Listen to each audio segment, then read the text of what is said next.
find something of value. For higher education community in South Africa and on intellectualization. How central this humanity is.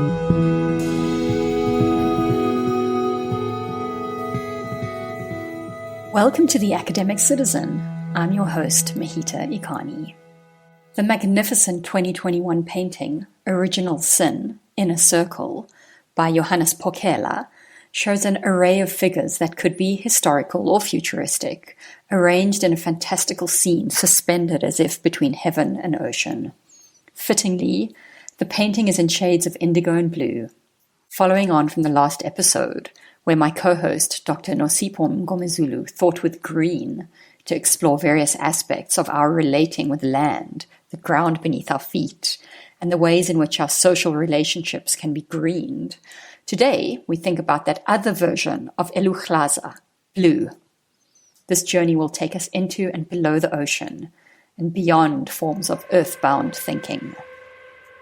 Have you ever been in an airplane on a day flight over an ocean and looked out of the window at the expanse of blue sky around you and the shimmering oceans below? That sense of awe at the great expanse and how minuscule we as individuals are against the power of nature is the feeling that I have when I engage with blue. But also, after talking to the brilliant minds who are guests on this episode, I have also learned how blue connects us and makes us feel bigger and more than simply our tiny selves. This planet of ours looks blue from outer space. The atmosphere above us, the oceans that surround us, the water and oxygen that we and all living creatures rely upon to survive. These blues are our commons, our inheritance, and indeed comprise what we will pass on to our descendants for better or worse. This is the great challenge of our current generation and our political struggles. Can there be social justice without environmental justice? And what will it take to integrate the ongoing quest for equality and a better life for everybody on this earth with a deeper understanding of how we as a species connect with the blue around us? On this blue planet surrounding us is ocean. Oceans so vast and deep that we have explored barely 5% of them. We have conquered the skies, perhaps irreparably, with jet planes crisscrossing the globe, and so many satellites launched into space that their lights now obscure our view of the stars. And although there is so much to explore in the heavens above, in today's podcast, our journey with blue will take us to the ocean, both its surface and beneath, as we explore the multiple resonances, both scientific and social, that salt water offers us.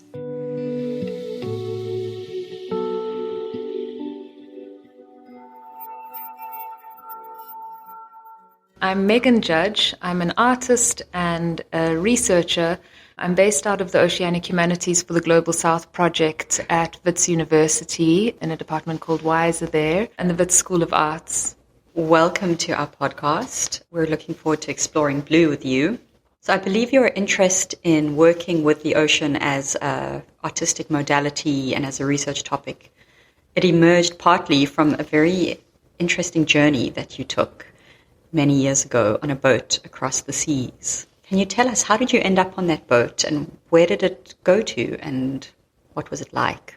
Sure, that was a wonderful journey that I've never, ever recovered from. I actually wanted to get to Madagascar for some other research that I was interested in, and the boat was a means to get there. So I was living in Cape Town at the time, and my partner at the time wrote a little note and stuck it up at the yacht club that said Madagascar or bust. And we got a phone call about 2 weeks later from a skipper who was delivering a boat to Mayotte. And usually one would come down with the currents, but because of the piracy that was happening in the region, this boat had to circle around the whole of Africa, around the continent of Africa, from Djibouti to, I think it was South America, and then back up to Cape Town, and then go up the current to get to Mayotte. So we didn't really know any of this, and we just joined as crew. It was a way for us to get to Madagascar eventually, and we kind of learnt everything that we needed to know about sailing along the way. So you became sailors and you crossed the Indian Ocean. You sailed from Cape Town to Madagascar without any sailing training. So you learned, I guess, on the boat. Can you tell us more? What did it feel like being on the boat? How long were you at sea? What did you see? What did you feel when you were at sea? What was it like being on this voyage for 4 weeks? Well, it started out quite rough. I think I lasted until sunset after just having left the Cape docks. And at about sunset, my whole horizon line collapsed in on itself and I got seasick. And for anyone who knows what that feels like, you know what I'm talking about when I say everything became completely discombobulated. And I was horizontal for the first few days of the trip. Also, we're in the Cape of Storms here, so skirting around the edge of Cape Town and the Cape of Storms was incredibly, incredibly rough in terms of weather and weathering experiences. But then we docked at a few places along the way, and when we eventually left the edge of terror and moved out and managed to cross over the current and find routes to sail within and winds to carry us along, it changed a lot. And yes, it was tropical cyclone season and there was continuous high weather activity. And we were moving through what I realized later are chains and trains of cyclonic eddies. There was a kind of a pattern of stillness to calm that seemed to sink into us and weather into at least into my body and into my psyche. And when that happened, it was really wonderful because all sense of terror, time and destination and when we last left and when we will arrive disappeared. And I tuned into this weathering pattern more. And it seemed to be heightened and marked by the loss of radio signal. So when we finally couldn't catch the weather report anymore and everything turned into this kind of static sound, which in itself is a very interesting sonic phenomenon of, picking up mainly lightning strikes and all sorts of interesting earth cycle activities. That's when I started to become find a kinship with the ocean space and with the weathering space and forget a little more about all these terror comforts that I'd been clinging to so much. And you must have seen as well as heard some beautiful things. Can you tell us about your experience of being out there in the great blue expanse of the ocean? Yeah, absolutely. I mean, this notion of the blue is really wonderful because it's also so sort of historically charged with an idea of emptiness and vastness and kind of nothingness and terra nullius, but is always in complete activity. And so this ongoing, endless, as far as the eye and your experience of vastness can reach, this ongoing endless horizon all around was continuously changing and charged in every single moment through the elements and through the activities of what was happening in that particular moment given the weather conditions, and especially highlighted when the sun was moving across and hitting the blue in different ways and other colors filtered in with this blue. And it just became apparent that there is no surface out in the ocean, that there's always lift and drop and changing molecules lifting from reservoirs and particles leaving, drifting as this happens. Just this ongoing activity that's you're kind of on the surface, but the surface is always alive. And did you ever get into the water while you were on this journey? Yeah, we weren't allowed to, because as you can imagine, if a body is not on the boat, it's incredibly difficult to keep your eye on that body given the amount of waves that occur between you and that body and how this vessel moves and drifts away. So we weren't allowed to, but we did. We tied a rope to ourselves, and when we were having our shower at the edge of the boat, we'd step off and just dunk into this ocean because I really wanted to stop and swim, but we were delivering a boat, we were working, so we weren't allowed to.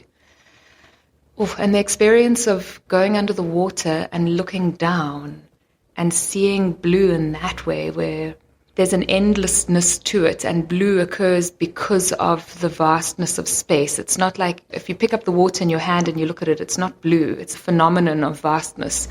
And looking down as far as you can possibly see until the blue leads to black, leads to imperceptibility, you just feel so minuscule and you can't help but wonder what's looking back up at you. So you climbed back on the boat quite quickly, I'm sure. So this beautiful, difficult, challenging voyage that you took in some ways also led you to your research practice, your artistic practice, and certainly the PhD that you're currently doing. What is it about the ocean that you are working with, thinking with, studying with, making with at the moment? What is your body of practice, your body of thinking? Well, I think, interestingly, I was going to Madagascar to research a social phenomenon and understand how narratives exist and, power and silencing within that. And because of the voyage there, because of how I got there, because of the slow experience of being able to sort of churn with the inquiry there, I became completely infiltrated into, in a surprising way. Isabel Stenger speaks about this intrusion of Gaia. And I really feel now like I can't approach those questions without recognizing this elemental activity that comes with it. And so I've brought that into my inquiry now. I turn to try and face it. And I'm working with the ocean as a way to challenge my perceptibility of my way of thinking and the overdetermined biases of terror-based knowledge, which is something that Melody Jew picks up. And just to really reckon with what it means to produce narratives of power and think about silencing when you're a very terror formation of a human. And I think that it really helps me to also grapple with the apparatus of what human is as well. These are some of the big philosophical questions that kind of guide your inquiry. But you're an artist, you're a maker of things. I know you work with a lot of multimedia forms of expression and creation. So how does the ocean come into the things that you create? I know that you're a research artist, so you make in order to think and to explore and to theorize. Can you tell us more about what of the ocean are you working with and how? I'm very interested in sound and the sonic because I feel like it's a mode of communication within the ocean that is very silenced on terror. Of course, the visual is overprivileged on terror. And even the concept of the sonic is shifted in this overprivileged way where we think of it as sound as opposed to vibration and feeling. So I've been trying to follow that. I've been trying to think through these entanglements that I'm interested in by following the sonic and by inquiring through the sonic and sonic practice and sonic creativity as a way to help reconfigure the research as it's happening. There are wonderful practitioners who are working on the edge of the ocean and who are continuously becoming rearranged because of their engagement with the ocean. And I'm wanting to find out those stories and work with these people to tell these stories of oceanic rearrangement, but by tracing sonic inside of that. So how do you access the sonic in the oceanic? Like practically speaking, as an artist, what materials do you gather and what do you make with those materials? So sometimes the sonic appears in the visual and there isn't any sound, but it's an affective zone. But other times, there's kinds of finding of zones of sonic activity, which is a knot and an entanglement that can help think through local Anthropocene kind of moments. So what I've been doing is I've been, walking around with a hydrophone and dunking it into kelp forests in places where people gather and in places where there is already oceanic practice going on through other people. And so in conversation with these other people in a way, but then dipping our listening into spaces where we can't perceive, and then really taking that and drawing it back through philosophy, science, embodied knowing, and ontological epistemic kind of questionings to understand and grapple with perception and what is perceived of as silence or as noise and what we can't hear and what these tiny little clicks are that are actually the technology for seismic survey blasting right now, but just how much is not perceived. There's a reckoning, there's a churning, and there's a discomfort there, which I think is quite political and, for me, very interesting, and the sonic reveals that. So fascinating. But you had an interesting, paradox in that when you were about to start with the actual making, gathering work that was needed to write your PhD, we all got pushed into a lockdown and you found yourself landlocked and cut off from the ocean that was meant to be one of the resources for your work, your making, your thinking. How did you experience that? How did you manage to work with the ocean while you were landlocked? Can you tell us the story of that? When I started this research, I planned to go visit the ocean. When I handed in my proposal, a week later, the first wave of lockdown was implemented. And so there was no ways that I could make it to the ocean. And I was sat there having to, well, in the beginning, it was just freak out. And after that, it was figure out a way through. And what became very apparent, because I was breastfeeding at the time, was that my body was a source of knowledge and a source of intelligence. There was an intelligibility that was happening outside of my mind and my thinking, that was happening between my body and this breast milk and this child, and healing in ways that my brain was chasing behind, trying to make sense of. And I just realized that there's this incredible bodily knowledge that I'm sitting with and within.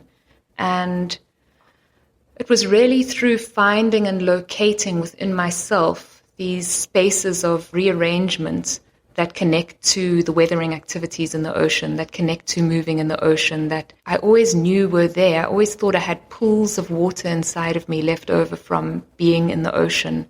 But now for the first time, I was able to really grapple with what that means and work from that space as a source of knowledge to access the ocean again.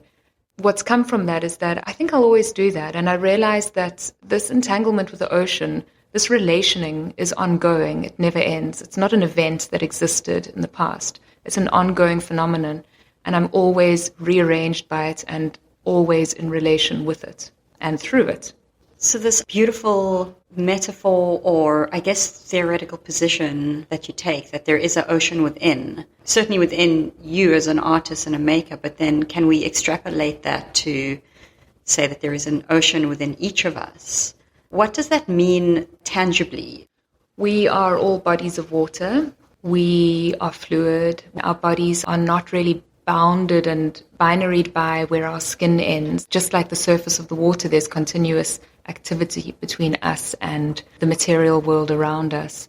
And our bodies are reservoirs for liquid, just like the ocean is a reservoir, and the hydrosocial cycle, I guess, of how water moves between ocean and atmosphere and how nutrients churn around the ocean.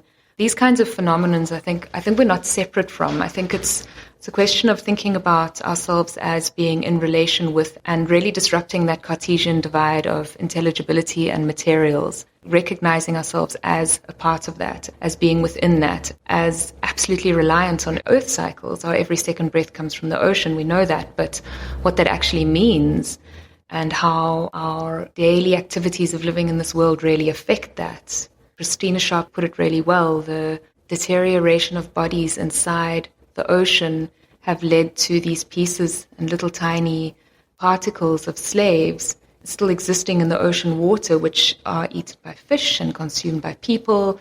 There's this ongoingness that our bodies are entangled in the world and in these cyclic activities, so in a very material sense.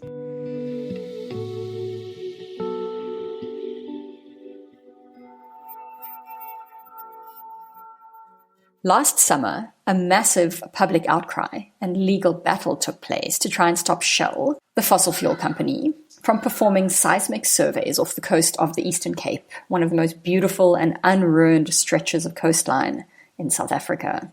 Scientists mobilized in partnership with community activists to make their voices heard about the matter of seismic surveying.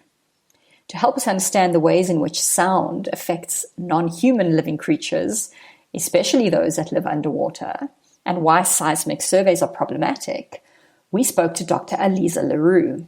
Hi, I am Professor Aliza le Roux. I am working at the University of the Free State's Qwaqwa Campus, so it's up here in the middle of the mountains near Lesotho. I'm a zoologist, in fact, a behavioral ecologist. I study the behavior of wild mammals in particular, also acoustic communication in mammals and birds. My other important affiliations would also be that I am on the steering committee of SAGE, which is the Scientific Advisory Group on Emergencies, which is hosted within ASAF, And that was started as a response to the COVID pandemic to be able to give rapid scientific advice on emergencies as they're happening, as they're evolving. But it's not just focused on COVID. Therefore, we try to give sound scientific advice on whatever emergency is currently developing or affecting South Africa or, affecting South Africans. It's now a very broad mandate. I asked Dr. le Roux to tell us more about how sounds interact with animals on land and in the sea, and to explain what is wrong with seismic surveying. We know how sound works. Sound is a wave that propagates. You detect it via the vibration. For us, it'll be on your eardrums. And then for fish, they actually detect sound different ways, which is amazing. Some of them have eardrums through which they can detect sound. They also have a lateral line along their bodies that can detect these vibrations. And there's actually, therefore, indications that fish may be detecting sound in a way that we cannot necessarily comprehend because we don't detect sound that way. So it's very difficult to translate that into human understanding. And if we focus on the obvious fish and mammals that are swimming, we know how much whales, how much cetaceans rely on acoustic communication. And we obviously find it also fascinating, the absolute vast distances that can get covered by sound underwater because it isn't air. It is a thicker medium. It therefore carries the waves for a longer distance. And we find the sound magical. And we actually know there's a lot of evidence that all of the noise we make underwater is affecting the more obvious communication pathways for cetaceans, especially. When you say the sounds we make underwater, do you mean human activities? Yes. So although our advisory now focused on, the threats posed by seismic surveys, almost a drop in the ocean. Oh, that's a horrible metaphor to use. It's a perfect metaphor. Because there's actually so much noise being caused by humankind's activities, shipping noises. We rely so much on vast distances being covered by tankers and so on. That all makes noise. We're thinking of drilling activities that are already happening. If you get close to the shore, of course, there's almost more normal, less impactful sounds that we make, motorboats and all of those things. But we are causing a lot of noise underwater already. Seismic surveys and the drilling and so on, the activities that would follow after the detection of hydrocarbon deposits is part of this noise. And now the challenge here is that we know that noise is energy. It acts on the environment, and it has been defined by some organizations as a pollutant. We haven't defined noise pollution underwater as an actual potentially very dangerous pollutant. Our laws in South Africa only minimize noise pollution when it affects humans, when it disturbs us. And we haven't gone as far as saying, listen, this noise pollution is a very real factor in our oceans. So our regulation of this noise is far weaker than it could be and should be. So any human being who lives next to a noisy place will know the impact that noise has on them. Yes. So I'm aware that you are an expert in acoustic communications of more like land-based creatures and species. In your research, is there also a relationship between human-created noise and the well-being of other species that we coexist with? Well, we know that animals respond to the noise. So if you think of in urban areas or areas, as you say, like where there's a lot of traffic and so on, any animal that now relies, say, for mating purposes, birds, frogs, invertebrates as well, the insects and so. If you want to keep on attracting a mate, you need to be heard. So you need to find a window in that almost constant background noise that is present. And there's evidence from a lot of species that animals will then alter the sounds they make to try and be heard, either changing the frequency so that you don't overlap with the hum of the background noise, or alter the timing of your activity. Because if the biggest noise is right when you're supposed to do your dawn chorus, you're singing, you may have to just shift that timing so that you don't have to expend all of your energy just to be heard above this human-induced noise. And we have to expect that something similar to that would be happening underwater too, but we are only just scratching the surface of acoustic communication underwater. When I think of the exploration of space and so on, I'm very excited about it, but we have not explored our own planet yet. There's so much we don't understand about the marine environment because it is so vast. And now, why don't we anticipate that there's going to be a lot to discover? To come back to the seismic survey conflict, which I think is key to speak with you about, because you've been, one of co-authors of a couple of important advisories from your scientific advisory group on emergencies, as well as another recent paper that you and colleagues have written. What you guys have done, I think, very effectively is show the connection between three things: the well-being of marine biodiversity, right? Mm-hmm. The climate crisis, and seismic exploration. So perhaps we could start with, some of our listeners may have heard a lot about seismic surveys because it gained a lot of publicity in the media around last summer. So can you explain to us, what is a seismic survey, and why do companies like Shell and other big fossil fuel companies, why do they use it? How do they use it? What does it look or sound like? How does it operate in practice? In practice, the commonly used form of seismic surveys is when they have air gun arrays that they, as far as I understand, I think they either tow it behind the ship, but they have it on the ship. And these air guns let out booms of noise. Now, the same way that you use sonar, which is sound, to bounce off of objects to get an idea of the shape of the object when it feeds back to you, the same way they use these air guns to make a specific sound, which is a low frequency impulse, to detect what is going on in the bed of the ocean as they move around.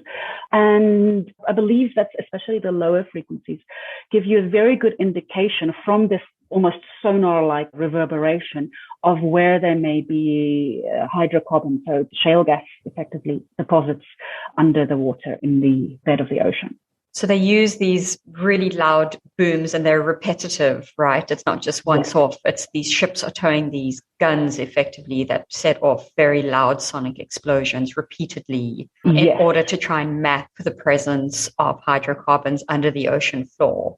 You've already talked a bit about how human-created noise impacts various species, but what kind of impact might this quite extreme form of sound have on marine life, on the well-being of our fellow creatures under the sea?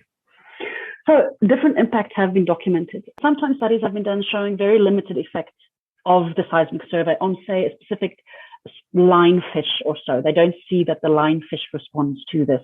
The stock's catching rates remains the same.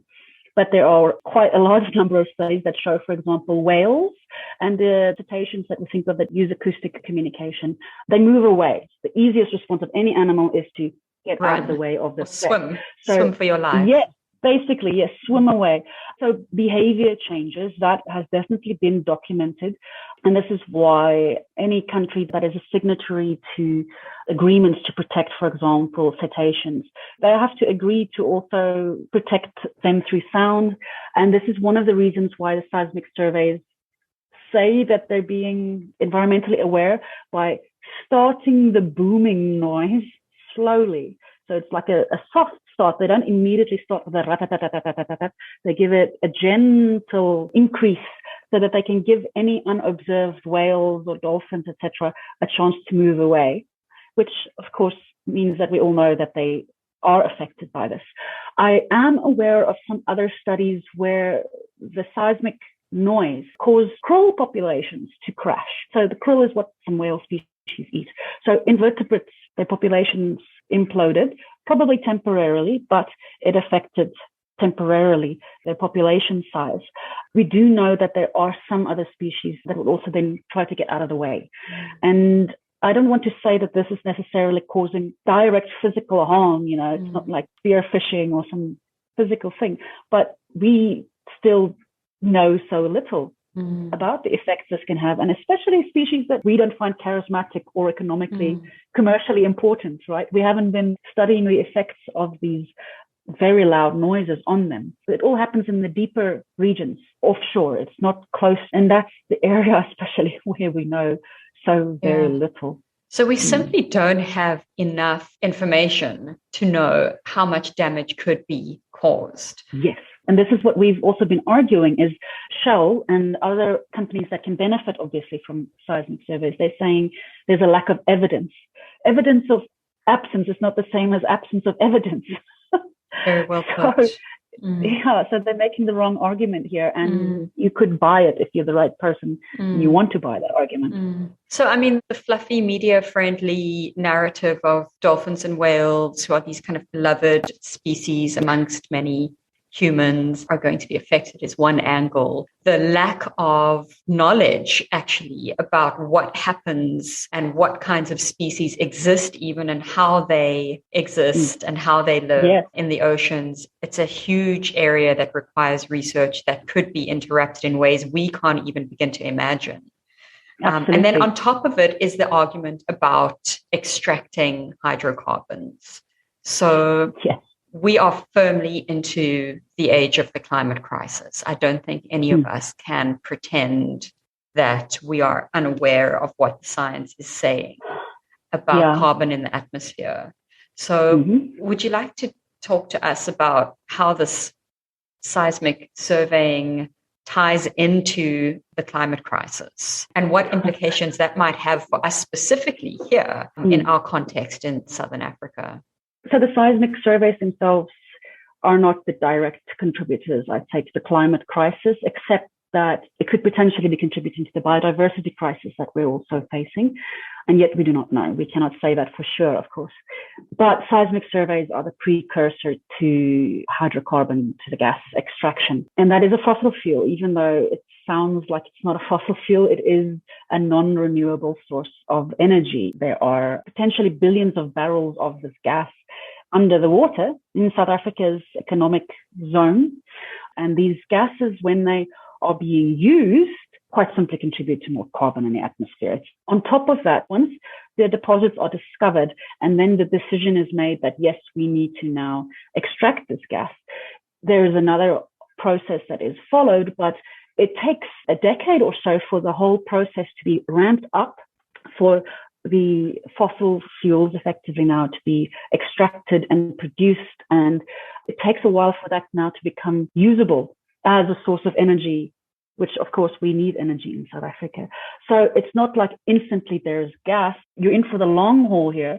And then eventually after, I believe it's maybe 30 years maximum, after the discovery of the deposits, your wells run dry. You're done your exploitation of that. So the seismic survey, in theory, gives us access to gas in around 10 years' time that will only last for a generation, causing untold destruction, an unknown potential destruction, and then just burning more fossil fuels and putting more carbon into the atmosphere. Exactly. And while we are investing in that, we're not spending our money investing in more creative solutions, green energy sources.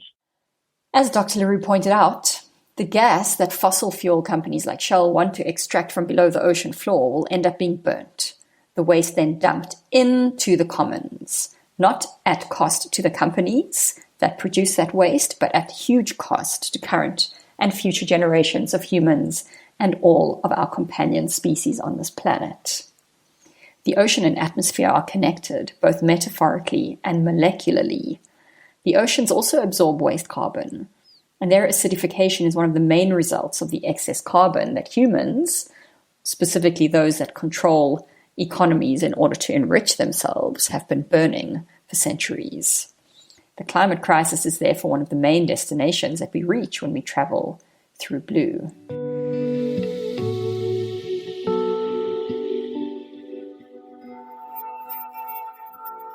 But another place that we reach when we travel through blue is the molecular salt and salt water. For the last segment of this podcast, we stay with the ocean, but go looking for the invisible aspects of it. The ocean is also comprised of minerals, bacteria, and microplastics that we can't see with our naked eyes. The ocean is both a primordial soup and a potentially post-apocalyptic matter.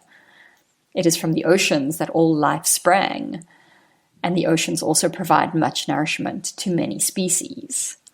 To think more with blue as saltwater, I spoke with artist and PhD researcher Zayan Khan, who works in very original ways with fermentation and who uses ocean saltwater as a medium for food preservation. My name is Zayan Khan. I work mostly as an artist, but I do a lot of work around our understanding of land, of sea, and of food and seed. So food and seed is really a way that I'm able to connect a lot of the broader stories about land and sea to people, especially when it comes to the struggles that we face. I think my first language in work would be plants. And that's my entry into land and sea vegetables, I guess. And I am a PhD candidate at the Environmental Humanities South at the University of Cape Town. Zayan, you do a lot of fascinating work in relation to land, sea, food, seed, as you mentioned. But there's a specific work that you made recently that caught our attention, that made us want to talk to you in the context of Blue. And that was the short film that you made called Original Brine. Did I get that title right? Yeah. So, of course, the ocean is saltwater. Can you tell us more about what attracted you to thinking with and working with saltwater? No, definitely. I think the work with fermentation, specifically, the work with fermentation came as a need with working with farmers around the west coast of South Africa and needing a way to preserve plants, preserve vegetables, basically, without refrigeration, really because there's not a lot of extra income to start investing in things, and support from government was very difficult and very thin. And then that kind of pushed me along this journey of looking at the surplus harvest that came out of most production areas and how much food was being wasted. And then kind of a deeper look into the way that neoliberal capitalism has kind of dug its claws into our food system. And so playing around over the years with fermentation and starting to learn really from the microbia, from the salt, from the water, from the materials of the ferments, and the process that fermentation is, and the learnings that it offers began to be something of quite a spiritual experience. And when I say that, I mean like specifically spiritually political, and allowing me to kind of look deeper into ancestral work, ancestral thinking, especially, you know, a child of South Africa in these times. Our lineages are so mixed and so smooshed together. And so leaning into the fermentation and looking at it, you know, really from its materiality, it became mostly about the salt and thinking through salt and water as living elements, which we ordinarily don't consider to be living elements. And so I started just kind of playing in that area. And because I live very close to the sea is about 2 kilometers from here, and started thinking about, okay, but is fermentation something of an indigenous food creation? Would it have been something in the same way that we ferment something anaerobically in a jar, for example?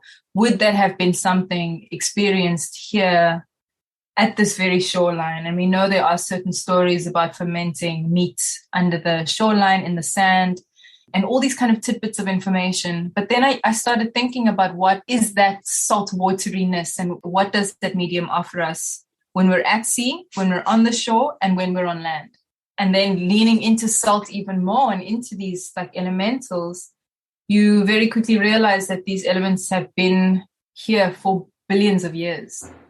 And so then dancing across the sense of deep time and using time as a partner, really, or a kind of a creator of something like a fermented jar, a fermented vessel, we start to think about where salt comes from.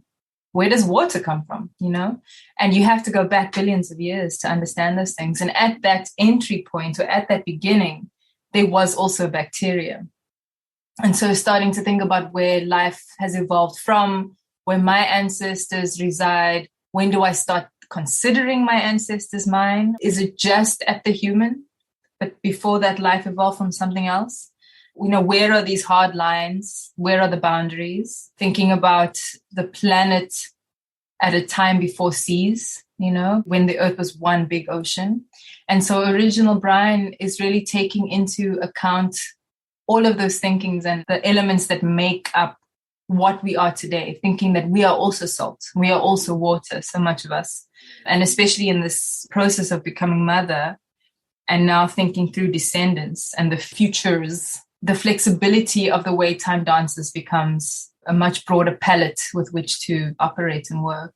It's so beautiful, because when we think about oceans, we often think about space, like the vast expanse, the vast depths that we still haven't explored.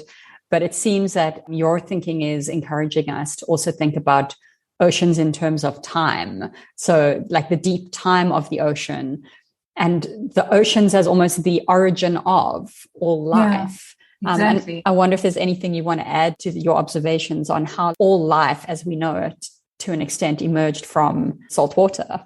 Yeah, I mean, on the one hand, the space of ocean is also never still.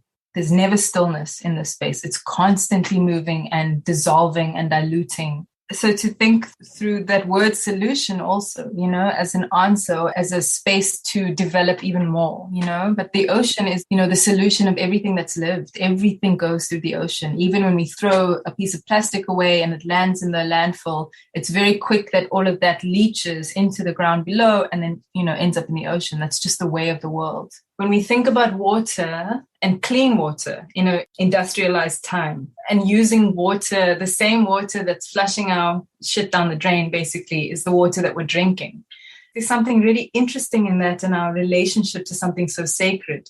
But because of the processing of water, water becomes empty. It's almost sterile. It's very thin in its properties, right? Compared to water that flows from the mountain or water that's within an aquifer, etc.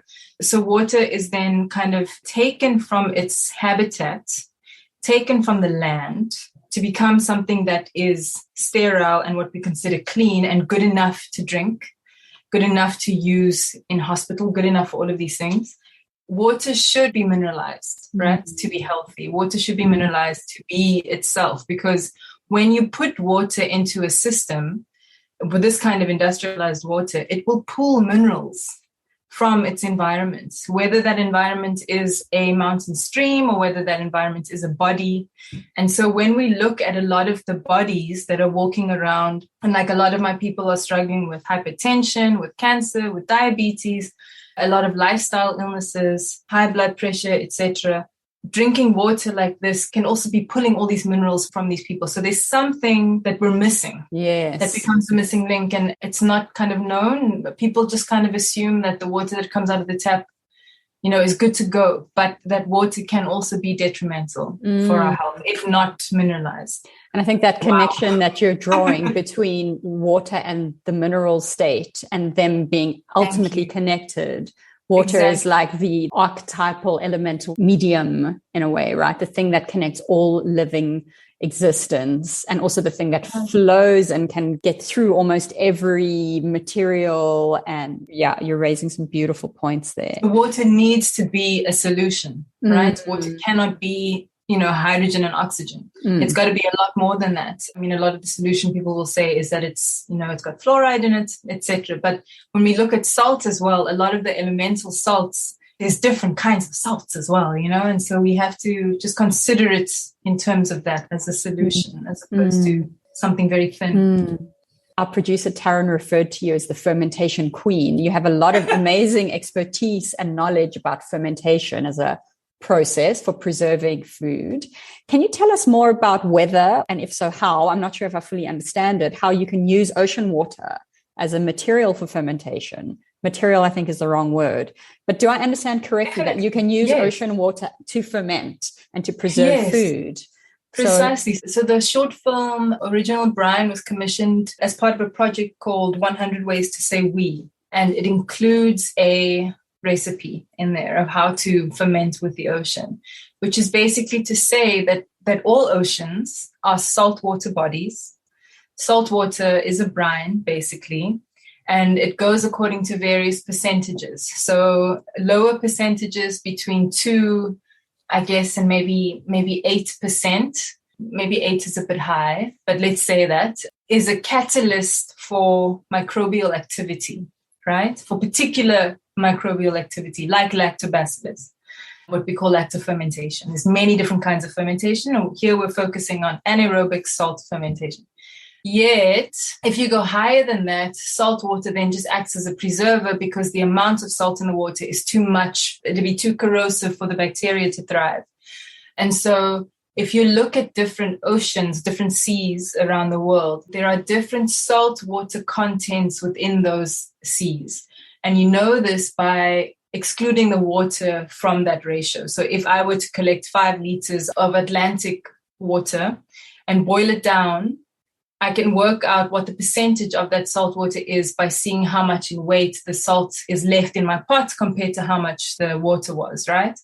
And so we often work around, it's like 3.5, 4.2% of salt, which is a perfect amount to ferment with. And so you basically would harvest ocean water from a clean source. This means a place that there is no pollution that you can sense with your eyes or with smell, that there is no visible pipes that are coming out of the urban sphere from behind. It does good for you to also taste the water. A good way to do that within a space like Cape Town, for example, is to go where the marine protected areas are and then just go outside of the boundary. So it's not illegal, you're harvesting, right? Which is a whole conversation for another podcast. Mm-hmm. And so you would harvest that water and then strain it through something very fine, like a cheesecloth or a coffee filter, to get rid of any kind of microplastics or sand, ultimately. And then what you're left with is very clean, visibly clean water. But it's still full of zooplankton, potentially, phytoplankton, which also, you know, I make a point to say that I would not consider this vegan because of the potential zooplankton. And then you boil that down because ultimately, if there is any zooplankton in that water, because of the protein in the zooplankton, if it begins to decompose, because the oxygen is going to be starved from it, then you know the smell of decomposing protein, of that flesh smell. And so especially when it comes from the sea, it's not very pleasant. So you want to boil everything to just kind of neutralize it. And then once it's cool, it's ready for fermenting. And it's basically that simple. And then you can use that substance to preserve different, like, vegetables and different foodstuffs too. Cheese if you want. Yeah, wow. Exactly. I mean, I make the joke, but it's true. Everything will ferment apart from like plastic and glass. You know, you can ferment metal in salt water if you want. Interesting. It's so corrosive. But when you are fermenting something alive, and there's a beautiful analogy around fermentation as death making, because you are taking harvested materials, sinking them into a brine, cutting off the oxygen by closing the jar. And yet in its death, it becomes so much more alive because of the microbial activity. If you were to look under a microscope, and if we consider life in terms of area squared, right?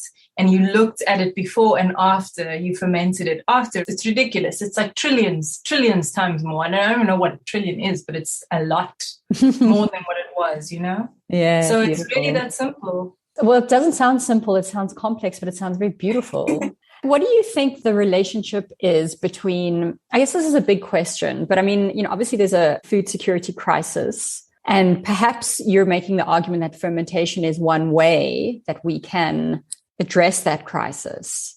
So I wonder if you have any thoughts about like the relationship of the ocean and brine fermentation using ocean water to, you know, a more democratic and equitable food supply and food security for, you know, all human beings who live on this beautiful planet of ours.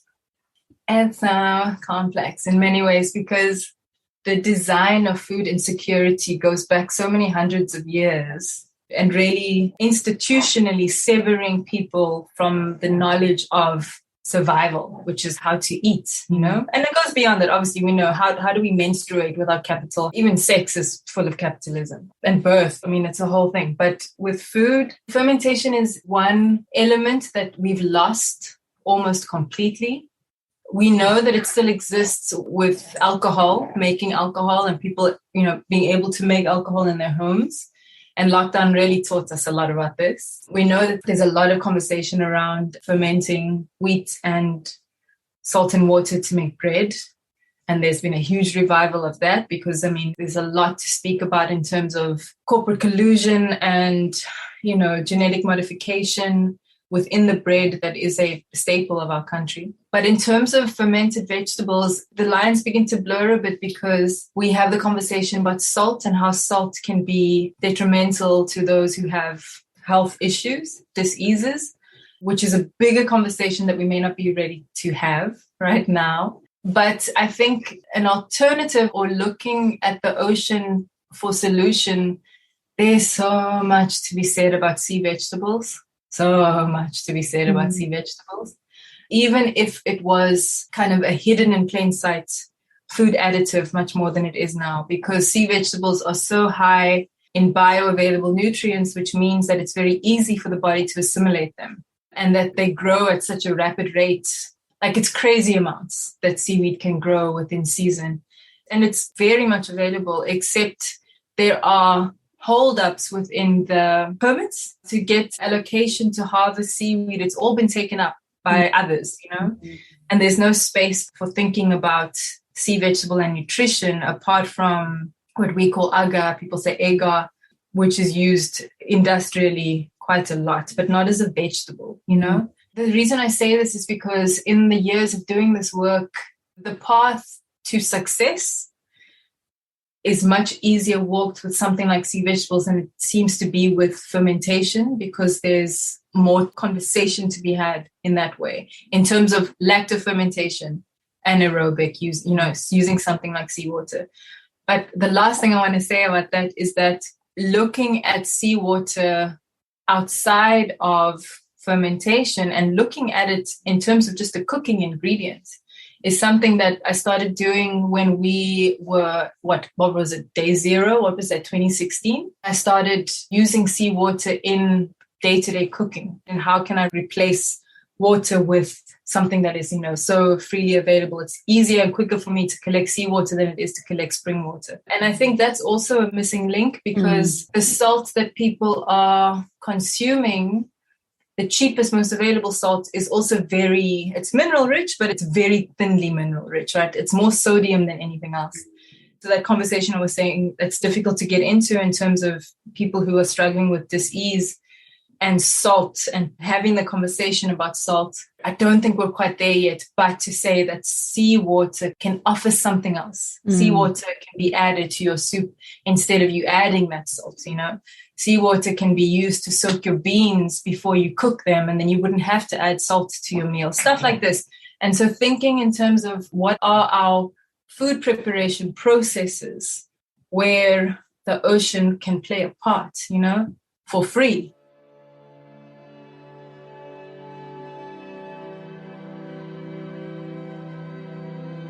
Our journey with Blue for this episode has taken us into the oceans. We've voyaged with Meghan Judge on a yacht and thought about the sonic with her, as well as with Dr. Aliza le Roux.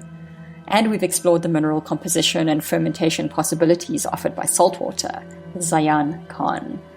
We've thought about how we come from the ocean, how we all have an ocean within us, and how the oceans are a common resource for all human beings to share and protect across space and time.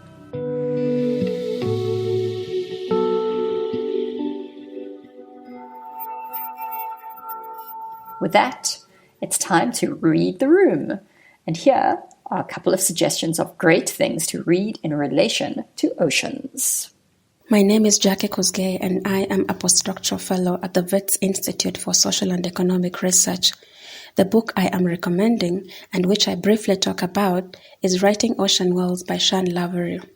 In Writing Ocean Wells, published in 2021 by Palgrave Macmillan, Sean Lavery reads selected fiction in English by 4 writers, Amitav Ghosh, Abdulrazak Gurna, Lindsay Collin, and Joseph Conrad. The selected texts center on the dense and multi-layered South-South connections along and across African, South Asian, and Arabian coasts, a geographical scope that constitutes the Indian Ocean world.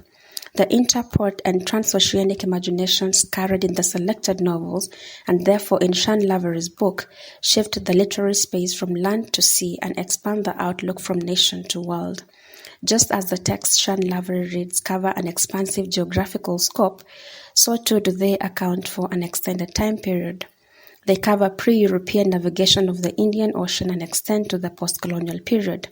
In so doing, and as argued by the author, these texts espouse alternative, multiple, and non-Eurocentric histories, and thereby provide recourse to retrieving forgotten histories of the Indian Ocean world.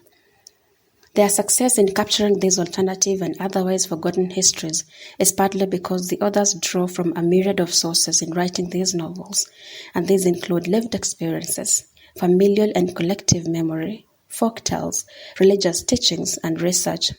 Sean Lavery interrogates the plot of these novels and traces the lives and movements of characters to fashion these heterotemporal and heterospatial maps of the Indian Ocean world. Like the text Sean Lavery analyzes, this book writes the Indian Ocean into being. It imagines it, gives it life, and fills it in. Professor Isabel Hofmeyer's latest book is called Dockside Reading, Hydrocolonialism and the Custom House, published by Duke University Press this year. The book traces the relationships among print culture, colonialism, and the ocean through the institution of the British colonial Custom House.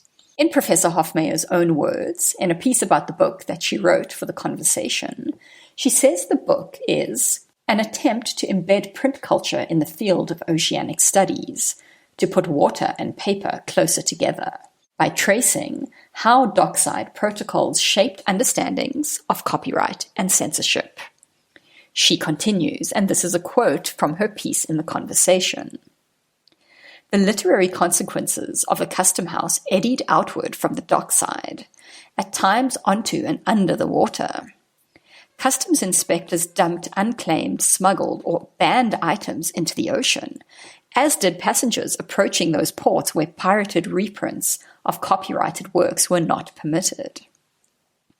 The term that I, Professor Hofmeyer, used to encompass these dockside protocols is hydrocolonialism, a concept that links sea and land, empire and environment. This concept could be used to talk about a wide range of ideas. They include colonization by way of water, maritime imperialism, colonization of water, occupation of land with water resources, political and military control of waters, a colony on or in water, the ship as a miniature colony or a penal island, colonization through water, flooding of occupied land, and colonization of the idea of water as a private resource. As you can tell from this snippet from Professor Hofmeyer's full piece about her book, which you can read at the conversation if you search hydrocolonialism, her book offers a fascinating and very original account of the links between the colonial endeavor and the ocean. I'm Taryn Mackay from the Academic Citizen. On the 4th of November 2021, a Daily Dispatch article presented South Africans with a fait accompli. Shell aims boom guns at the Wild Coast, the headline read. The South African public was informed that fossil fuel giant Shell would begin seismic surveys in search of oil or gas deposits from Morgan Bay to Port St. John's on December 1, 2021. The public at large declared its opposition to the planned degradation of this nature sanctuary and also to a government decision-making process that seemed intent on steamrolling epoch-shifting decisions while giving too thinly veiled lip service to a public participation process. The scene was set for a David and Goliath battle that continues to this day in the courts of South Africa as affected communities and their allies who opposed the seismic survey continue to question the legitimacy of the public participation process Shell underwent. In the last court appearance on the matter last month, judgment was reserved. The Wild Coast holds a mystical space in the national imagination, and the declaration of its seismic survey plans by Shell touched a raw nerve. At least 453,735 raw nerves, in fact, as the last count on the petition objecting to this action on change.org has recorded. The news dropped in November 2021, toward the end of what had been a long, hard lockdown for South Africans, many of whom were deeply interrogating our foundational assumptions as relates to society, production, the climate, and bad governance. In some ways, the ensuing battle between affected marginalized communities and big corporate Shell represents the tussle for the soul of this place we've come to call South Africa, and which is also known as Azania. The process has the texture of chicanery, bribery, and forgery that carries the residue of interactions between imperial colonial forces and the indigenous people of this place at the historical moment of contact. Within 20 days of the public announcement of the news, and 9 days before the urgent court appeal to interdict Shell from the exploration, the Ep4 Theatre distributed the multimedia project, The Blue Blanket. The production, which can be found on YouTube, is a thought-provoking form of academic communication. Firstly, it is produced by the Ep4 Theatre, a research-based theatre-making methodology aimed at conducting and publicly interrogating research that democratizes the way in which we surface and co-create knowledge. Secondly, the work is beautifully presented in a relevant and engaging format. The work also evokes deep questions about neocolonialism and the struggles of indigenous people. It begins by centering indigenous knowledge by priming the audience to the fact that, to quote, in isiXhosa, the word for ocean, uluwandle, falls in the same noun class as ubuntu. In Nguni languages, the ocean is not a thing, not an object. Like ubuntu, we are because the ocean is. Therefore, a poem written from the ocean's perspective would be a we, not an I. Close quote. Accompanying illustrations encourage the viewer to think about the waves of thought that link the intention to conduct a seismic survey to the decolonial call for fees to fall in South Africa. Most significant, I find, is the speed with which the production was produced, allowing it to be a powerful communication tool in service of the communities that were resisting Shell when they needed it most. It's a 5-minute must-see for all intellectuals who seek to be of service to the communities within which they reside and work. The illustrated poem is written by Helen Walne, hypnotically narrated by Mpumi Mtombeni, and intuitively directed, illustrated, and edited by Dylan McGarry under the umbrella of the Ep4 Theatre. We're grateful for the permission to share a snippet of it with you here. How many kilometers of the ancestral realm will need to be disturbed before you rethink your futures? What will happen to those fishing families who we have fed for generations? Will you feed them oil? Dive deep into the center of your heart and answer these questions for yourself. The Academic Citizen is produced and funded by the South African Research Chair in Science Communication, hosted at Stellenbosch University. The aims of our podcast are to create a space for wide and deep discussion about key issues animating higher education in South Africa, Africa, the Global South, and beyond. Create a space for interdisciplinary exchange for academic researchers and educators. Help researchers, educators, and scientists to tell their stories and listen to and learn from each other's insights and experiences. And create a space for science in all forms to be communicated in order to serve social justice broadly conceived. We welcome your feedback, opinions, and suggestions for future guests and show themes. Email us at theacademiccitizen@gmail.com or visit our website www.the-academic-citizen.org. This podcast was produced, researched, and scheduled by Taryn Mackay. It was sound edited by Victoria Dolahab and Fumani Mabukhwane, who provides communication support. We thank Aliza le Roux, Meghan Judge, and Zayan Khan for contributing to this episode. We also thank Professor Isabel Hofmeyer for permission to read extracts of her conversation piece, and Helen Wallner and Dylan McGarry for permission to use audio from the production Blue Blanket. The Blue Blanket was produced by www.empaththeatre.com, a public storytelling project. The full version can be viewed on YouTube.